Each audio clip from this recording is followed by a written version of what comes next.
हा महाराष्ट्र आहे. महाराष्ट्रामधल्या प्रत्येक शहरामधला महापौर हा मराठीच होणार. इथे कसलं हिंदू मराठी करताय तुम्ही? आणि मी त्या दिवशी म्हटलं नाही का तुम्हाला की आम्ही हिंदू आहोत, हिंदी नाही आहोत. मी गेले 10 वर्ष, अनेक वर्ष मी तुम्हाला सांगतोय की या महाराष्ट्राचं हे युपी बिहार करतायत. आज तुम्ही ज्यावेळेला सत्तेमध्ये आलात त्यावेळेला काँग्रेसने हे केलं, काँग्रेसने हे केलं, काँग्रेसने असं केलं म्हणून आम्ही असं करतोय, असं ज्यावेळेला तुम्ही सांगता, उद्या जेव्हा तुम्ही जाल आणि तुम्ही जे पायंडे पाडून ठेवलेले आहेत त्याच्या दामदुपटीने ज्यावेळेला पुढे सुरू होईल त्यावेळेला कोणाकडे तक्रार करू नका.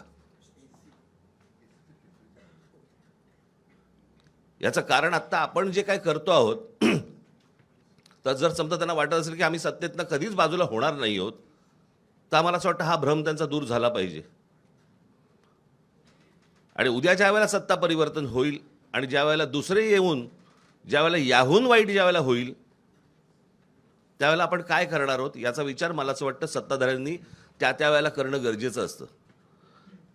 आपण करत असलेली एखादी कृती आपण चुकीचे पायंडे पाडत नाही आहोत ना, याचं भान मला असं वाटतं राज्यकर्त्यांकडनं सुटलं की मग पुढे काय होतं हे आज आपण पाहतो आहोत.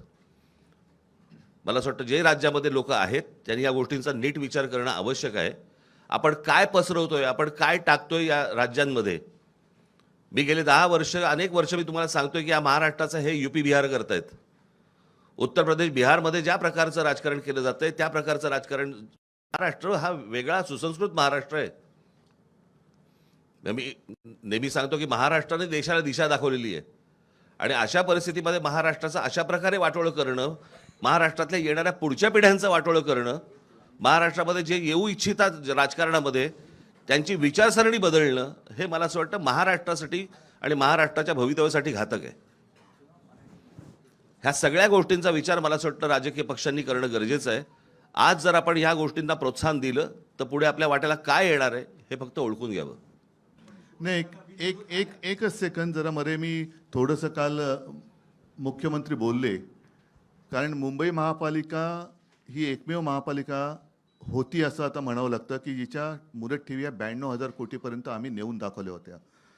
त्याच्यापैकी साधारणतः 40 ते 45,000 कोटी ह्या ज्या कामगारांचे प्रॉव्हिडंट फंड, ग्रॅच्युइटी वगैरे असतात त्याच्यासाठी असतात.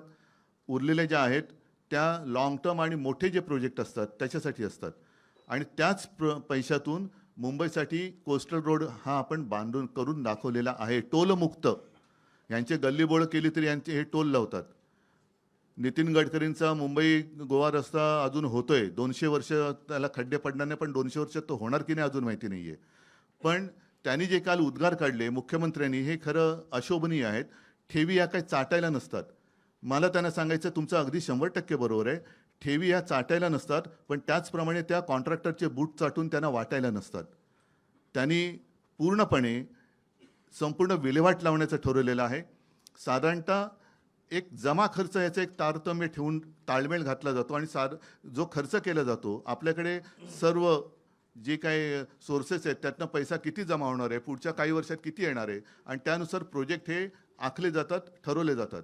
आज जर माझ्या माहितीप्रमाणे 15,000 कोटी हे साधारणतः खर्चासाठी बजेट महापालिकेचं आहे. त्याच्यासमोर साधारणतः 3 लाख कोटींचं देणं कॉन्ट्रॅक्टरना त्यांनी करून ठेवलेलं आहे. म्हणजे हा 3 लाख कोटीचा घोटाळा ह्या लोकांनी केलेला आहे. आणि जर मला मिळालेली माहिती चुकीची असेल तर आनंद आहे, पण 3 लाख कोटी त्यांना देणीसाठी पैसे जे दिले ॲडव्हान्स मोबिलायझेशन, त्यातून किकबॅक घेऊन हा पैसा वाटप पैसे हे निवडणुकीला वापरतात, ही माझ्याकडे आलेली माहिती आहे. 3 लाख कोटीचा घोटाळा या खोकासुराने केलेला आहे.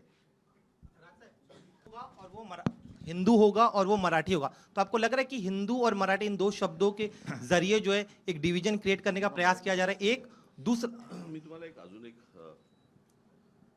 एक प्रश्न विचारतो. मला असं वाटतं की आपण थोडासा इतिहास माहिती नसेल तर सांगतो.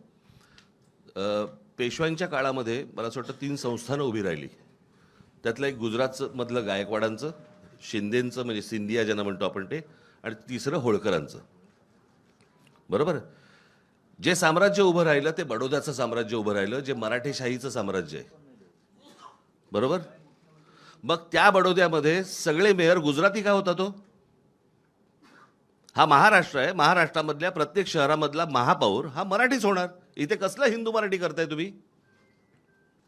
आणि मी त्या दिवशी म्हटलं नाही का तुम्हाला की आम्ही हिंदू आहोत, हिंदी नाही आहोत.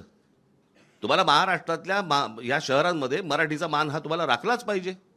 त्याच्यामुळे आमचा जो महापौर होईल तो मराठीच होणार. मुंबईचा महापौर मराठीच होणार.